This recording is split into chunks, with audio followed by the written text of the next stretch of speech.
with Shane McMahon reportedly let go by WWE and more. This is Wrestling Up. My name is John and you're watching the Wrestling Report for February 2nd.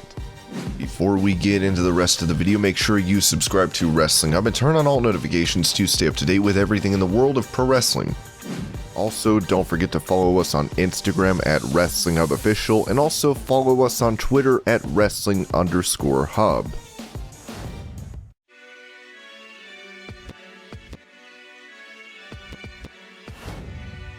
Former WWE star Karrion Kross is looking to the future as he took to Instagram recently to hint at his next move in pro wrestling. Much on my mind as of late as I come to a close on this final period. In short, man, this was an incredible chapter of my life. Nothing but gratitude for every second. Thank you to everyone who came for the ride, and thank you for letting me take you on one as well. 2020 to now has been a challenging period in human history. I hope I was able to cast some relief for people during these times. You all brought me to life every day and motivated me to find the best version of myself for you. As for the future, what you see next may disturb you, as I will not return in peace. Kross would also note during a virtual signing for High Spots on Facebook that he's in talks with promotions, given he is now officially a free agent. I'm speaking to a series of companies, and we shall see where I land. I'm interested in being anywhere and everywhere right now. I have a lot of different ideas that are outside of some conventional concepts, and not to be cryptic, but we'll see.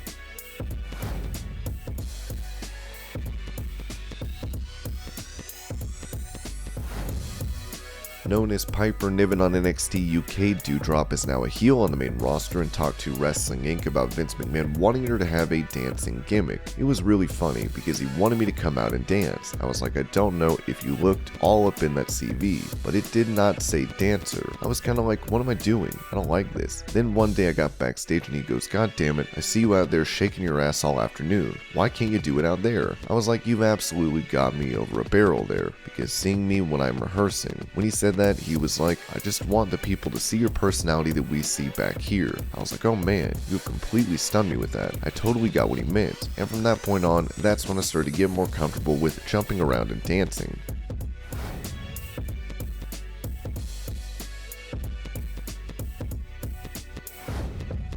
Touching on her in-ring shoot with Charlotte Flair from Raw, Nia Jax told Renee Paquette that the match did not go according to plan due to miscommunication. We were kind of laying into each other, and I was like, what the heck is going on right now? And I think at the point where fans saw on TV, I was just like, forget this, dude. You were laying into me. I have no idea what is going on. So I just gave her a two-piece back, and that kind of rocked her back into like, let's finish this match and get stuff together. Charlotte is one of my best friends, so it was not like we were sitting there super mad. There was some sort of miscommunication. We got backstage and I literally was like, what the hell? I look at her and I said, are you good? She said, yeah. Out there something went off and it didn't feel right.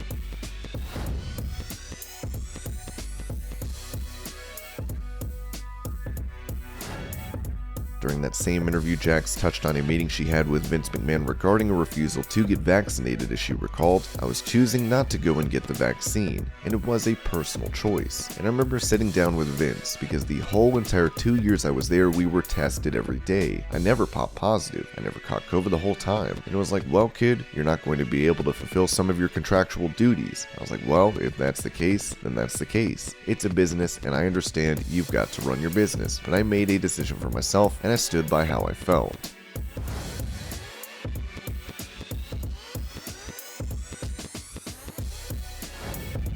Following his WWE release, Braun Strowman has made appearances for EC3's Control Your Narrative as well as Ring of Honor, with rumors claiming he could be heading to Impact Wrestling. In the meantime, the man himself took to Instagram to post a throwback photo as he wrote, 10 years ago I was over 400 pounds getting ready for the Arnold Sports Strongman. What do y'all think? Should I bulk back up this big? Just kidding. I was miserable at that size, but God bless was I strong. Strowman will also be a part of a pay-per-view in Dubai, as we'll have to see what's to come for the Monster Among Men.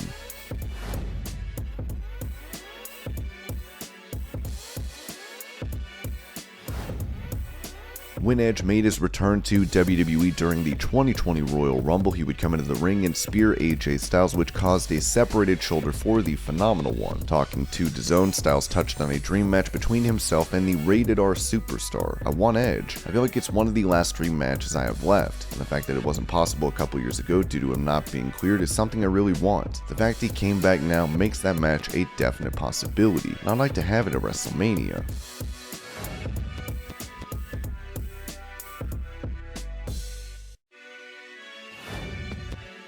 With her remaining undefeated in AEW, TBS champion Jade Cargill looks to be one of the fastest rising stars in the promotion. Speaking to Fightful, she responded to critics claiming she is green in the ring, saying, "I would say I'm still fairly new. Let's be real. 26 matches compared to my peers who've done 100 plus matches and have done this for years and years, I'm still new. I don't take criticism when people tell me I'm green. That's fine. That's great. For somebody that's so green and doing what I'm doing and putting the position I've been put in, that's like, thank you. I'm being compared to people who have been doing this for so many years. I'm green like money. I bring the money into the house, regardless if somebody's watching TV at 10 o'clock at night, just flipping through the channels. Let's be real. If they see my fine ass, they're going to stop. You know what they're going to do? They're going to see my Instagram handle. After every one of my matches, my followers go up every single time. Whether that's you looking at how fine I am, whether that's you seeing me killing in a match, whatever it is, I'm bringing in the money. Even if people talk crap about me, good or bad, thank you. Keep bringing it. Keep me trending. I could care less, but I'm fairly new. I'm still learning on the job. Every match, there is something I'm learning that I never knew before. Like my first time using a chair ever. I took that bad. Now if I ever have a chair in my hand from here on out, I know what to do. I've been in some rough and tough situations, but I thank Tony Khan for having the trust and belief in me because a lot of people wouldn't. At the end of the day, people are going to crap on me regardless because I am new and because literally I came out of nowhere. That's fine and I bring on the hate, but I'm still new. Given her unbeaten streak, comparisons to Goldberg have been drawn, with Cargill having this to say about it to Tim Walters. It's amazing. It feels great.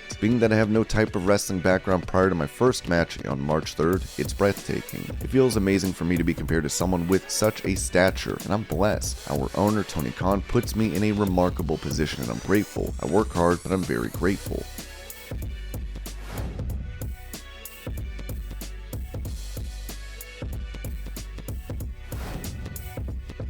While a report from PW Insider recently claimed that Matt Riddle was set to win the Royal Rumble, Ringside News would confirm that this was false. Despite that, Booker T took to his Hall of Fame podcast to claim that the original Bro will one day hold a world title in WWE. I don't know how true that is, that Riddle was originally supposed to win the Royal Rumble. Riddle is highly touted. I must say he is very highly touted, as far as perhaps being future world champion in WWE one day. Me, personally, when I read it, I wasn't shocked or surprised or anything like that. I go, yeah, I could see that happening. WrestleVotes recently noted that there is a push within WWE to have Riddle and Randy Orton face off for a world title, as we'll have to see if this comes to fruition.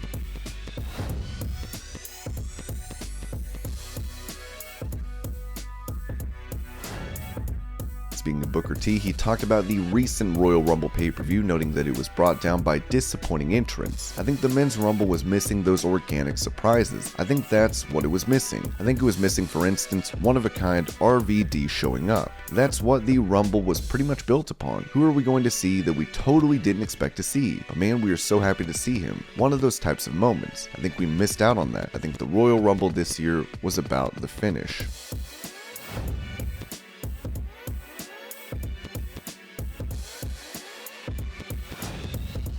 Talking on the Ringer podcast, The Miz was asked about the best technical wrestlers in WWE, with him naming Randy Orton as the greatest in the company. There's a handful of people that were there that are still here. You know, Kofi, Dolph, myself, Randy, full-time, you know, superstars. Edge is obviously there as well, but he comes and goes. Honestly, man, I'll tell you what, this thing with, you talk about Randy, I think no one is better in the ring technically than Randy Orton. Like, just his maneuvers and the things, the moves, and the in-betweens on what he does in his moves that really sets him apart from everybody else. And I don't know if people, I think everyone notices it, but for a person as a WWE superstar that's done this for such a long time, to see the level that he's elevating, and he just keeps going higher and higher, and it's just pretty incredible.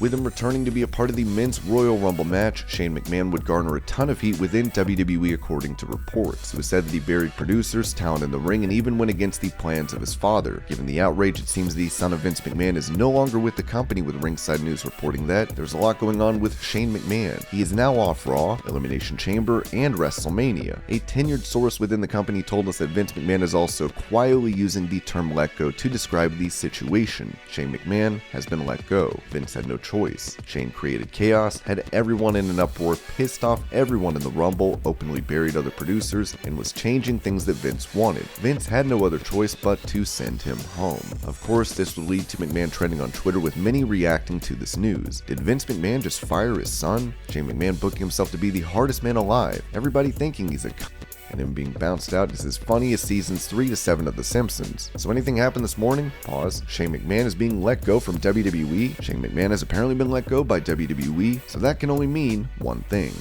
Additionally, Andrew Zarian would report this, writing, "Few notes from source regarding Shane and the Rumble. There were numerous changes to what number Bad Bunny would be. This was a cause for concern and people within WWE were upset. WWE doesn't want to come off negatively with such a major outside star."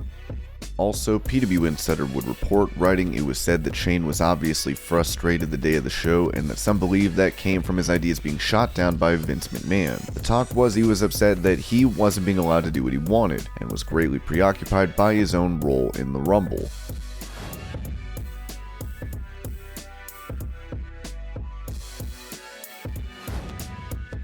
Going back to the topic of the Royal Rumble match being underwhelming, it was noted on Wrestling Observer Live that WWE is aware that this pay-per-view did not hit the mark. You'll be pleased to know I'm not the only one who thought the Men's Royal Rumble was boring. They are well aware the Men's Rumble was boring, and their plan is to make sure next year it's not boring. And this was your Pro Wrestling News Update. I hope you're all having a great day. Thank you so much for watching, and I'll see you later.